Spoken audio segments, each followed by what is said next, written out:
Атайдың қоғамдағы дін мәселесінен туындайтын жайттарға қатысты пікірі. Азаматтардың қоғамдық және әлеуметтік маңызы бар істерде белсенділік таныту туралы. Бізде қоғамда сен тимесең мен тиме нәрселер шынымен де көбейіп кетті. Жығылып жатса да ешбір ой деп жанынан өтіп кете береді да. Бір салғырт қарау, жеңілтек қарау, жауапкершілік жоқ деген сияқты.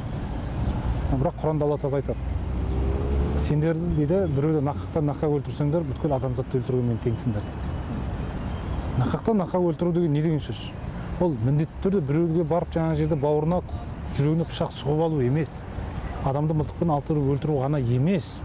Сол адамның қоғамда болып жатқан жағдаяттарына да жаңа жерде адамға салғырт қарап, қойш, өз жанын өзі бақсын, немесе білген істей берсін деп салғырт қарау арқылы сен сол уақытта ол адамға бір демеу болмасаң, ол адамға бір жылы сөйлеп, оған бір көңіліне жебеу болмасаң, онда ертеңгі күні ол адам өліп кететін болса, өліп кетпесе де басқа бір ағымдарға, басқа бір нәрселерге түсіп кететін болса, оның жауапкершілігі сенің мойныңда болады. Сен бүткіл адамзатты өлтірген болып саналасың жаңа жерде.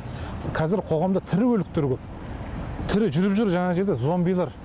Ана фантастика кинолардың барлығы бұл шындық, қазір зомбилар пайда болды. Ештеңеде шаруасы жоқ. Адамдардың санасын, миын зомбиластыру. Зомби болады, бітті, ештеңеде шаруасы жоқ, көретін. Бірақ мақсаты бар, тамақ жеу, жаңа жерде күнә жасау, немесе басқа нәрсе. Бұл өзін ғана ойлайды. Хайуани дәрежеге түсіп кеткен да адам, Алла сақтасын. Ал керісінше дейді, егер сендер дейді, сендердің біреулерің басқа біреуге жан беретін болса дейді, жандалда береді ғой. Бірақ жан беру деген несі не?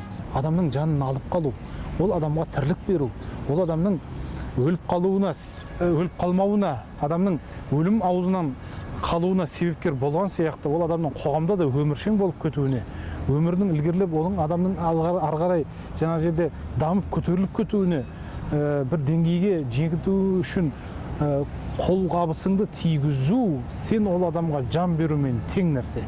Отырып екеу сөйлесіп отырса, қарағым, не деп отырсың сен? Мен де тыңдайыншы деп келіп жанында отырып, бір ылтипат кішіпейілікпенен, сыйласымдықпен жаңа жерде отырып, қарағым, мына жердің имамы бар, мына жердің қызметкері бар, осы жердің осы мекеменің жаңа жауапты адамдары бар, не нәрсе болса да осы жерден осылармен сөйлесейік, сұхбаттасайық деп, қоғамдық бір қозғалыс болса, қоғам осыған салғырт қарамаса, әлбетте бұл мәселе жаңа жерде жөніне келеді, ретіне, кәлиясына түсетін еді да. Мысалға, әйтпесе қорқу бар, ойғыш, ертең бірдеме қылып кете ма, немесе оқып тастай ма, үйте ма, сөйте ма деген жоқ. Әрбір адамның қоғамдағы мен мұсылманмын деген, мен қазақпын деген, яғни мен қазақпын дегеннің осы Қазақстан үшін жауапкершілігі бар, мен мұсылманмын деген адам осы қазақ мемлекетіндегі ислам діні үшін жауапкершілігі бар Алланың алдында.